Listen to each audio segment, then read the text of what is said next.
Welcome to St. Alphonsus Willcast, the podcast where we explore the many facets of health and well-being. This podcast is brought to you by St. Alphonsus Corporate Health and Wellbeing and a generous grant from the St. Alphonsus Foundation. Thanks for listening and enjoy the show.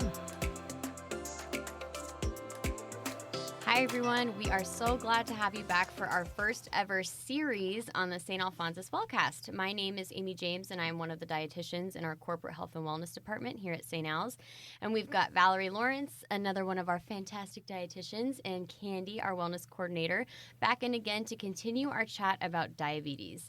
So for everybody that tuned in and listened to last week's podcast, after our recording, we kind of hung up our headphones and we had this great conversation and talk amongst ourselves about all the things that we didn't say when it comes to type 2 diabetes that led us to realize we have a lot more to talk about. And so this is the birth of our first ever series, and we're so glad that you're here.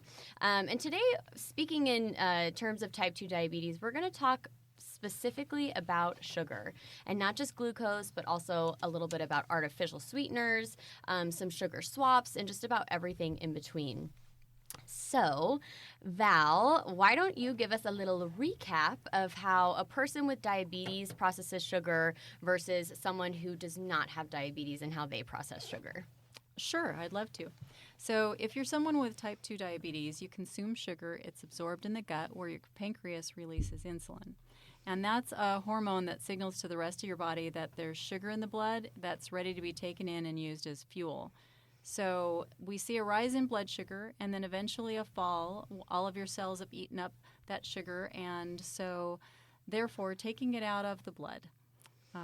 For individuals with type 2 diabetes, they consume sugar and it gets absorbed, but the pancreas pumps out insulin, but not quite enough insulin, and or our cells are insulin resistant. You've probably heard that term. Mm-hmm.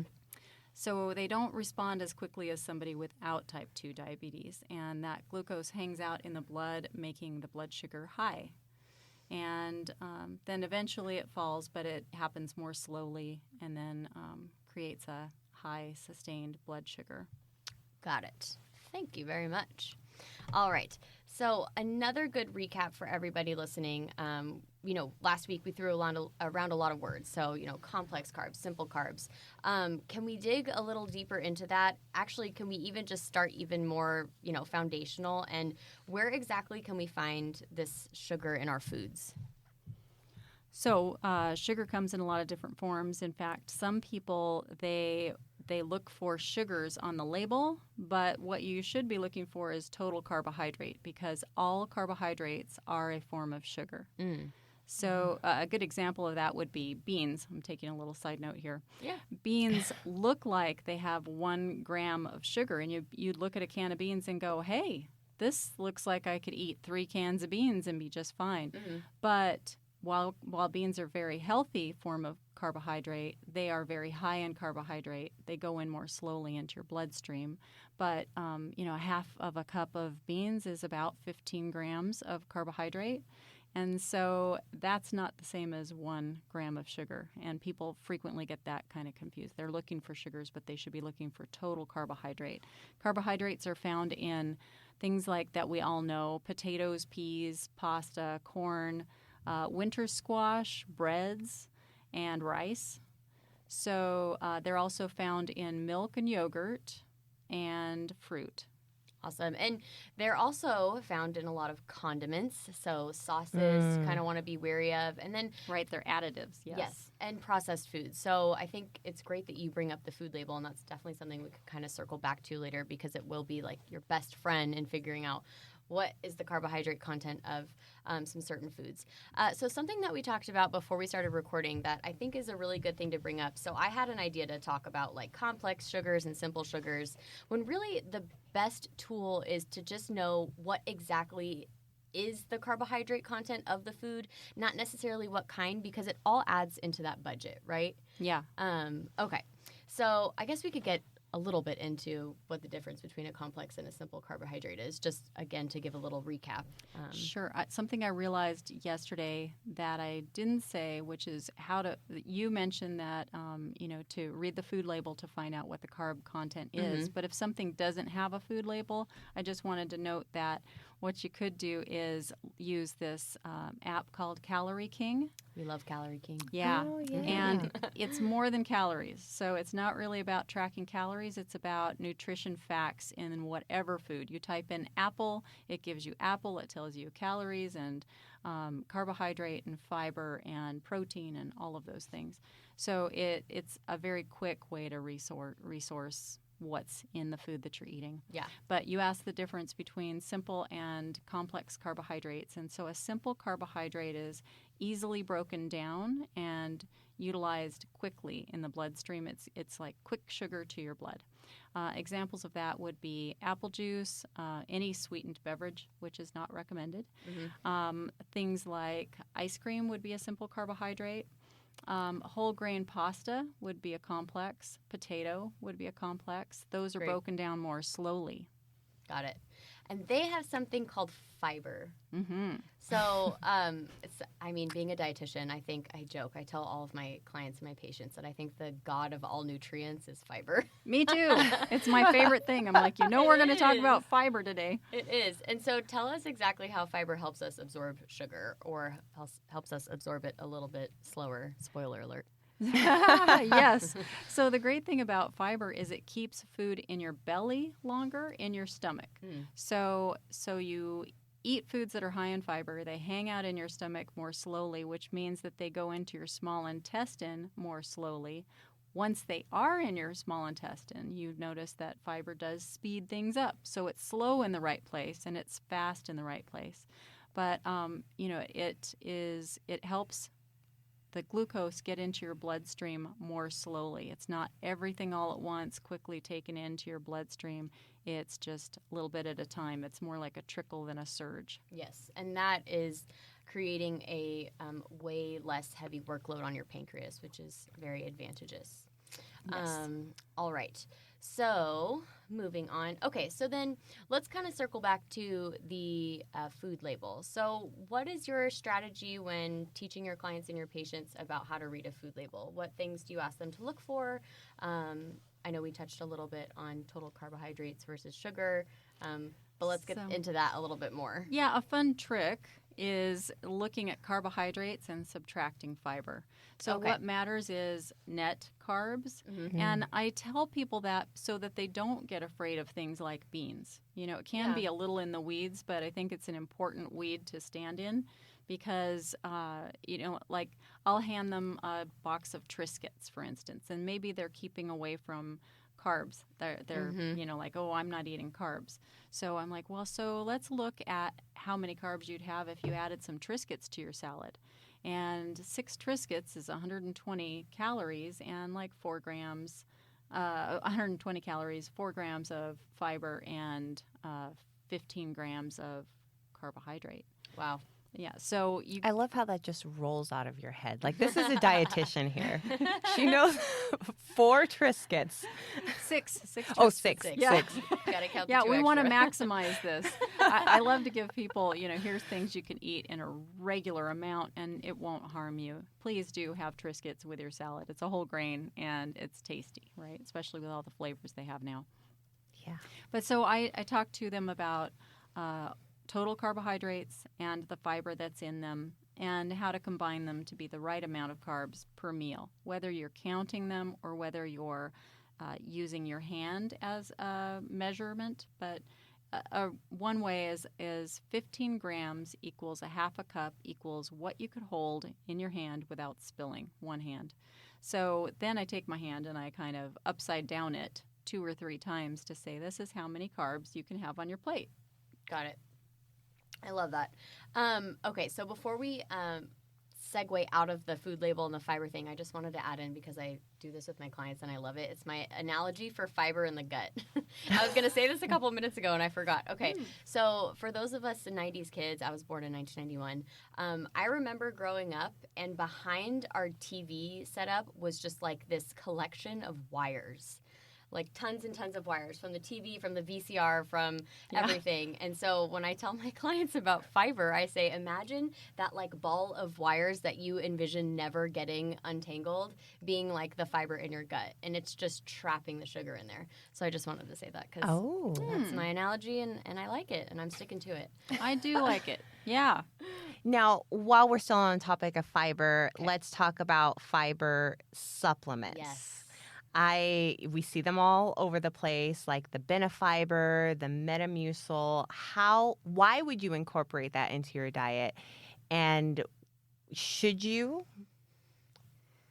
So I don't think that there's a disadvantage to adding a fiber supplement to your diet, but I think as it pertains to diabetes, the fiber is really useful at the time of consuming that carbohydrate, right? So if you're someone who wakes up and has some Metamucil in the morning and then you just have, a ton of carbohydrates throughout the day thinking, oh, I took my fiber supplement this morning, I'm good to go. It acts synergistically, or it needs to act synergistically in order for it to have an effect or to attenuate that glucose absorption. Glom onto the food in layman terms. Yes. Gotcha. So food first, which is something if anybody who's listening meets with a dietitian, I'm sure has heard that person say many times.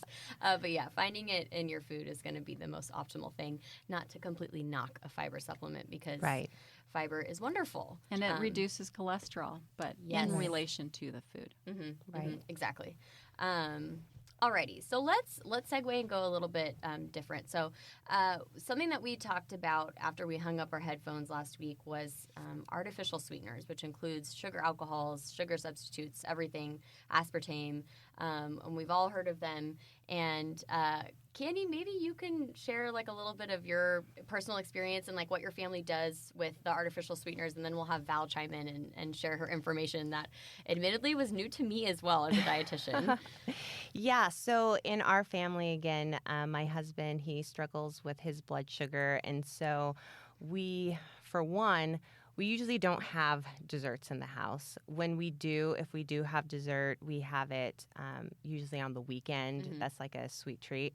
But a fun thing that we do is we'll often have popsicles. We have popsicles year-round, and it's just kind of nice because you get that sweet taste. It's refreshing, but it takes a long time to consume that sugar.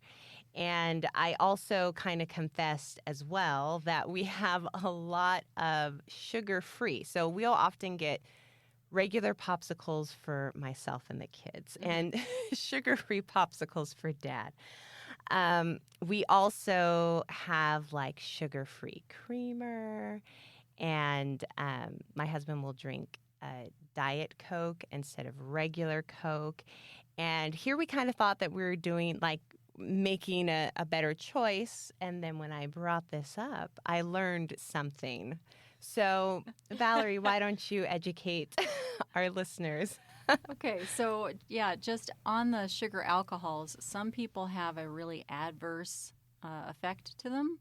And so what can happen is that it gets into your large colon and your large intestine, your colon, and it just kind of blows things up. So it's a dose related for sure, but if you're having it in creamer and you're having it in popsicles and you're having it at Diet Coke and maybe your burden is increasing through the day, it would not be unusual to have GI disturbances of bloating, gas, and diarrhea, which is not, what you're looking for. It also decreases the microbial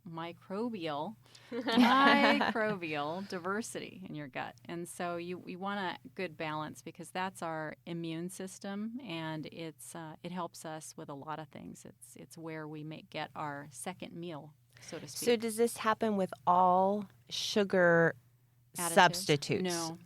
Doesn't happen with all of them, but usually happens with the ones that add all at the end. So the sugar alcohols. Yeah, so like xylitol or mannitol or I don't know. There's a few more. So alls. to bring the more anecdotal piece to it, because apparently that's what I'm doing today.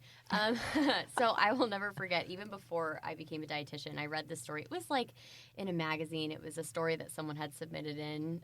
Do you guys remember when magazines still had things like that? Oh, yeah. Like Also. 17 or something. Yes. And it was this girl who was about to board a plane, and she really wanted some gummy bears. And the only thing that she could find were sugar-free gummy bears. And so before she could, had any idea of what would happen, or before she had any symptoms, she had eaten the whole bag of sugar-free gummy bears and had a full-on blowout on this plane. Was So unfortunate. Paid for the seat on a plane, but ended up in the bathroom the whole time. And so, yeah, that distension that it causes, pulling water in, all of that is so real. So it can add up over time and definitely cause, I think we called it an explosion earlier. Yes. Yeah, it's not what you're looking for. Okay. But, that said, not to ding non-nutritive sweeteners totally. They do have a place, but it's a temporary place. Yeah. It's not meant to be long-term. And, like if you're trying to wean yourself off of like soda pop or juice, then that's a good trade up until it's not a good trade. But you should use it as a weaning process, not as something that you're substituting one for one. Yeah.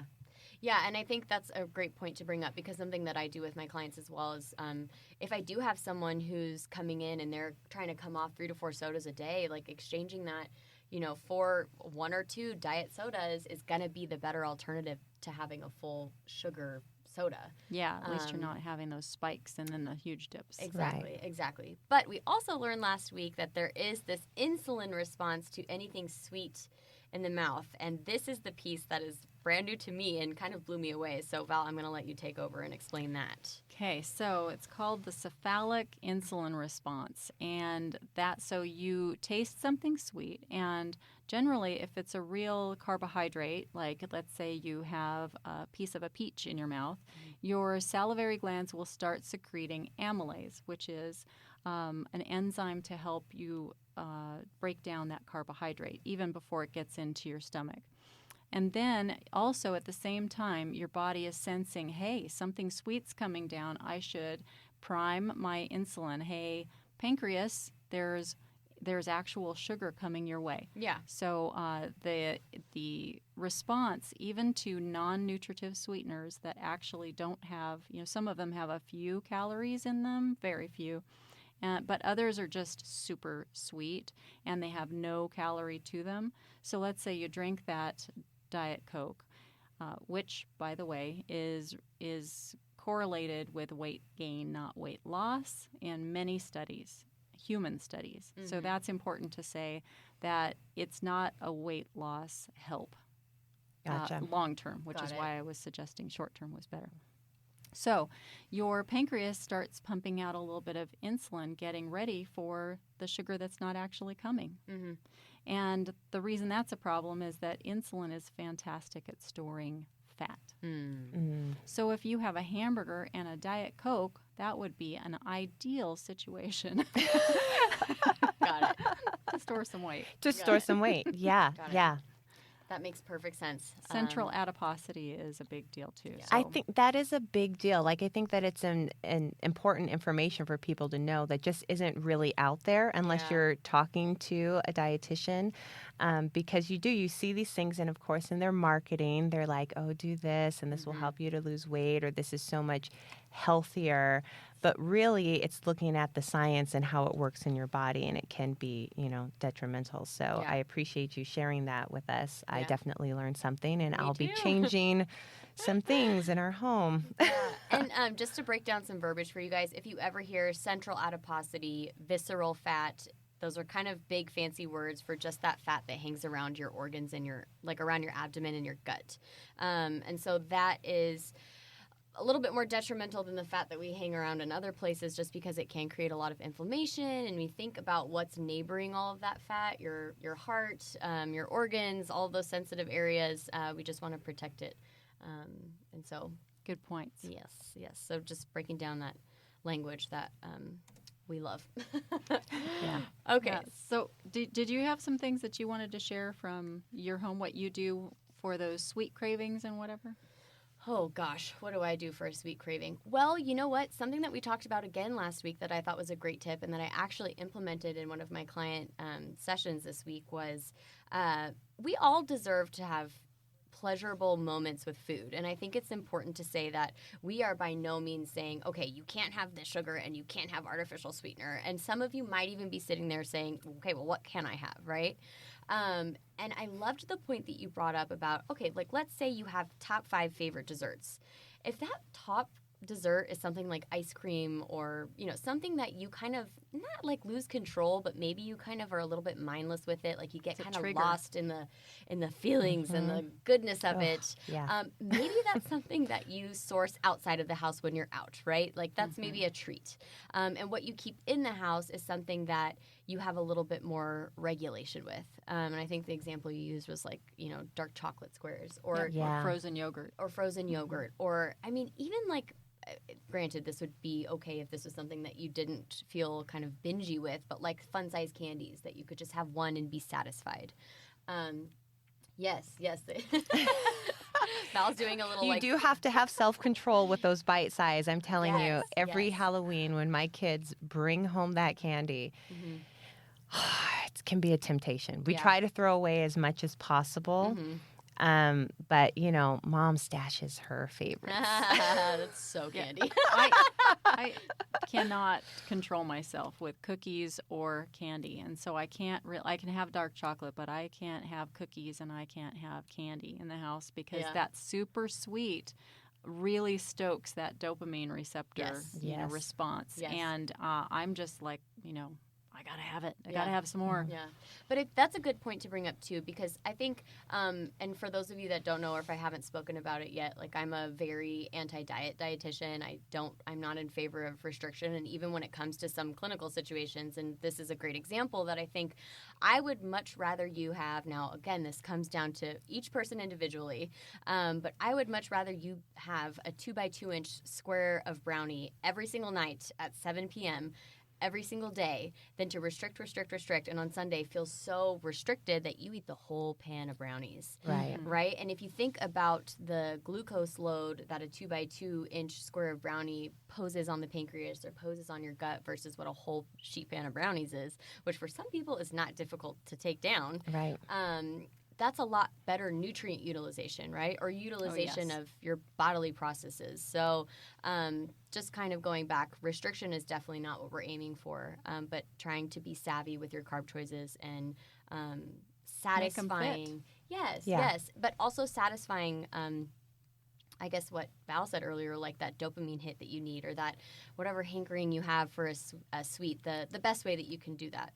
And Val was actually talking about earlier, sometimes when we're wanting a sweet treat or when we're, we feel like we have a craving for food, it's really just like a change of scenery or a change of sensation that we're wanting. So Val, what are you, some more details about that? Yeah, so I have found, odd as it is, that a couple spoonfuls of sauerkraut will do it for me. Like I might want something sweet at the time. I might be looking in the pantry for something and I'm just feeling nausea or cravey or I haven't identified, which is the very best thing you can do is actually just stop, put your hand on your heart, take a breath and say, what is it I really want right now? Yeah. A lot of times it's not the cookie or the ice cream. It's like to get out of the house or have a change of sensation. So some things that you could do are take a shower.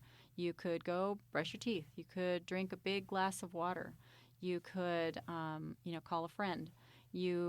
But I do find that bright tastes like sauerkraut or eating a pickle or, having an orange or something like that. I heard like spicy foods. Like spicy too. Spicy yes. as opposed to sweet. Like that it can still have the same feeling. Yeah. Interesting. Yeah. Avocado toast sprinkled with cayenne pepper is one of my favorite things. Oh, I do love that. Mm-hmm. I feel like if you're a dietitian and you don't like avocado toast, you got to get out. Right. I'm kidding. Yeah, we are very much kidding. Okay, and I love that. I think that's a really useful tool for people who find themselves needing that dopamine hit, really, which is kind of what it comes down to. Take a walk. Yes, take a walk. And those evening walks are so good for everybody's blood sugar. Yes. Right. Okay. So what are some tangible sugar swaps? Like we've talked so much about, what carbohydrate foods to emphasize, maybe what we should limit more in our diet, hint, hint, artificial sweeteners. So what are some good sugar swaps? Because, again, we want to have satiation. We want to feel pleasure from food. So what are our better choices? Well, one thing, I have two things that pop up to my brain, and one is having like plain yogurt and stirring in just like 1 teaspoon of maple syrup. That is so sweet. And it's good. so good. Yeah, and you could also put berries in there instead of the maple syrup or whatever, but berries are fantastic. Any kind of fruit. I like making fruits as desserts or as snacks, as standalones, because they really, if you can train your response or your cravings to be as sweet as fruit and not as sweet as maybe a candy bar. Got it. Right. So those are my favorite things. Is just use fruit as your dessert. You could take peel an apple, microwave it, put a little bit of teeny bit of sugar, teeny bit of cinnamon. Well, you don't have to be teeny with that. You can plow it on. And actually a few breadcrumbs, like panko breadcrumbs on that, and it tastes just like apple pie. Great. Wow. What about drinks? What about when you are tired of drinking water? You want something with some flavor, but you're trying to avoid the soda, you're trying to avoid the fruit juice. What would you suggest? Well, I have something, but then I'll bet Amy does too. Yeah, I have tons of recommendations. I think infused water, which, to be honest, I really don't like that word, infused water. It sounds like I'm selling Very someone some hippy-dippy. like magical spa Pretty delicious fancy. treat. All it really means is putting some stuff in your water. So even as a dietitian, I've said this a million times, as a dietitian, I sometimes really struggle with my hydration. Like sometimes I need the cue of a dry mouth to get me to drink water. And so my kind of solution to that is putting lemon in my water. Okay. It's way more appealing, way more delicious, but I know a ton of people who will do like lemon and strawberry or mint and lemon in their water, cucumber, mint and lemon, and that's essentially just infusing the water with some type of flavor. Berries, I mean, you name it, really anything. I also love, my sparkling sodas that have the natural flavors of fruit in them. That kind of satisfies my soda craving too, that carbonation that I get. What about you, Val? I'm a big fan of Izzy's. Like if you have a soda habit, changing that to an 8-ounce Izzy. If you haven't heard of that, it's like 70% water and 30% juice, sparkling water and juice, and they come in pear and mandarin orange and blackberry. And my grandgirls are always looking for them because I didn't want to keep soda in the house for them, but I wanted them to have a treat. Right, something so then nice. I pour it in a fancy glass for them, and they feel really treated. Yes, I love that. Anything that you're drinking, put it in like a wine glass or like a highball glass, and you will automatically feel way more fancy. Yeah, it's so treated. Yeah. And, if you are someone who enjoys the occasional soda, I think it's just important to note, how much of that soda are you having, learning how many carbs are in it. For fruit juice, half a cup or 4 ounces, those are the same thing. That's going to be 15 grams of carbs. So just kind of knowing those key points in your carb allotment, your carb budget is important. Yeah, Awareness. and you can take that half a cup of fruit juice and then pour some sparkling water into it and squeeze some lime in there, and it's delicious. And you've got a lot more than 4 ounces, which is not a lot. Yes. Yeah. You want to stretch it out. Okay. All right. So let's wrap this up with some just takeaways. And you and I can do this together, Val, but kind of, taking away what I do in my own practice and what we've talked about is, I think first and foremost, acknowledging where your carbs are coming from in your diet. So taking a moment before you eat, this is something that I suggest, and saying, okay, that's got carbs, that's got carbs, that's got carbs, and just acknowledging, increasing that awareness, making sure that you've got a ton of fibrous foods, maybe not a ton, but you've got some representation of fibrous food. Again, that's going to be like your complex carbs, so fruits, vegetables, whole grains, beans. And non-starchy green vegetables. Yes, non-starchy green vegetables. We love the green stuff, which is funny because St. Patrick's Day is tomorrow. All right. Being sparing with artificial sweeteners. We're definitely not saying, absolutely none at all, but, when they start adding up and your tummy gets a little grumbly and loud, maybe that's your trigger to calm down a little bit with those. What else, Val? Oh, yeah, I guess those are the high points. Yeah. Be careful, use it as a transition and not as a long-term thing. Drinking 6 diet sodas per day is not healthy. Yeah. Nobody's going to tell you that it is healthy. Yeah. And recommendation also to not be fearful of these non-nutritive sweeteners. They're called GRAS, generally recognized as safe from the FDA. Some are called non-nutritive sweeteners, some are called artificial sweeteners, some are called dietary supplements, and some are called food additives. So they are not that well regulated, but they are, there's been a lot of studies, not a ton of human studies. I think staying close as you can to whole foods, close as you can to eating real things. Yes. Close to nature. I love that. And so we'll wrap this up just by saying nutrition is very individualized. And so for those of you who might have a nutrition-related condition such as type 2 diabetes, if you're under the care of a dietitian, under the care of a provider, know that not all of this information might pertain to you. This is very much for the general population. And so we definitely encourage you seeking advice from your dietitian or your healthcare provider before changing anything drastic to your diet. But we hope that you enjoyed this talk today, and we'll see you next time for our next diabetes episode to continue the series. Thank you so much for listening. Thank you for listening to this episode of St. Alphonsus Willcast, brought to you by St. Alphonsus Corporate Health and Wellbeing and the St. Alphonsus Foundation. Always be sure to catch new episodes by subscribing to us through all major podcast platforms, including Apple, Google, and Spotify. We hope you'll tune in again. Until then, be well.